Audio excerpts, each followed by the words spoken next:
I'm Christopher Clark, publisher of NACD Directorship Magazine, and this is BoardVision. Today's subject is cybersecurity, but from a unique point of view, we're going to concentrate on programs and actually budgets. I'm joined today by Corey Thomas, CEO of Rapid7, and an old friend, Michael Pocalyko, who is the CEO of Monticello Capital. Welcome, gentlemen. Good morning. Good morning. Corey, we've had a few conversations offline about budgets and overhauls, and if there's a situation that we're in now, because it is warfare. It's World War III when it comes to cybersecurity, cyber liability, cyber risk. Give me your take on kind of the status of programs and why budgets should be overhauled. Well, I think you're absolutely right.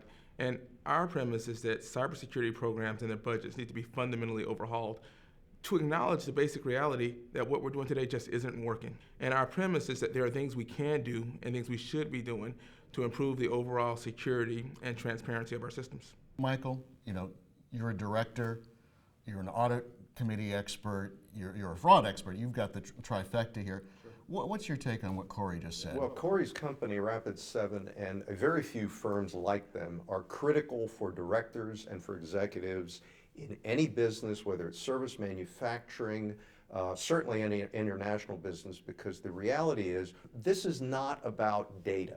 This is about the infrastructure on which we run companies. And that's the way boards need to approach it, is that this process of information technology, cybersecurity, is as important as audit is to a board of directors. Talk about that seesaw, that balance of the right amount of money and budget before something happens, and that balance of intelligence, doing it smartly, that it's not just pouring money onto a situation. So the first thing that we recommend is make it a focus, make it a priority, develop a strategy, understand it. Once you've done that and once you've taken that into consideration, then what we recommend doing is sitting down with your executive teams and your IT teams and fundamentally understanding what are the drivers of risk for your business and what's happening in the context of the world around you. All right, I'm jumping right in here. As a CEO or as a director who allocates that final, but how can it not be a priority? Well, it often is not a priority for boards.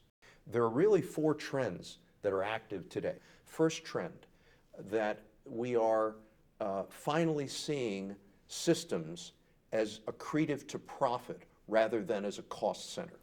Okay. Second trend, we are recognizing cybersecurity more in the way we think of insurance, litigation, and risk management than as that guy who just wants to buy new toys.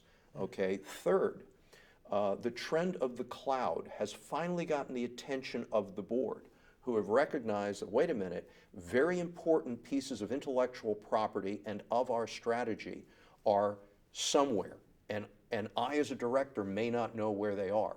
And the fourth trend is the deep integration of finance and accounting systems, because everything in finance today is online. Corey, what can organizations, firms specifically do? Because we've talked about raising the priority level at the board level, C-suite management, but what can you recommend? Yeah, I think there's three core things that every institutional organization needs to do. One, they need to define what their assets and what their exposure is.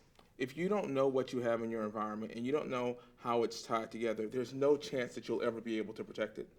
The second thing is we still live in a world where most companies and institutions tend to focus specifically on technology, and they're missing the core fact that right now, the weakest point in any company is actually the users and the employees. Every outside attacker knows that, and they're targeting the individual, and individuals and employees within companies are focused on productivity and getting the job done.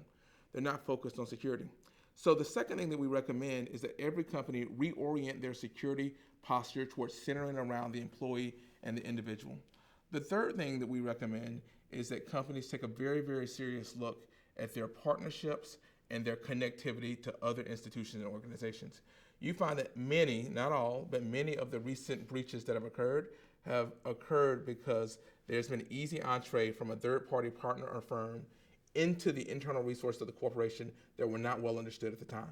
Corey makes a really good point here, and I phrase it a little differently. The risks that we're talking about are not actually cyber risks. They are not actually code risks. Those are a very, very small part of this business. The real risk is in the reliance on people. Corey, based on what Michael said, because we're talking to about 15 to 20,000 directors today, what would you share with them, a sage piece of advice or insight on how to ensure that the board really embraces this new world the right way? The first piece of advice that I give the board is start the conversation and dialogue and make it an ongoing conversation. Too many times I find that I get called in to speak to boards and educate them. Too often they treat it as a point conversation, as an obligation to go through. It needs to be part of the ongoing conversation, and there needs to be a recognition that it's an exploration process. Corey, Michael, I just wanted to thank you personally. Some excellent insights. On behalf of NACD and Rapid7, I want to thank you for viewing today. I'm Chris Clark, and this is BoardVision.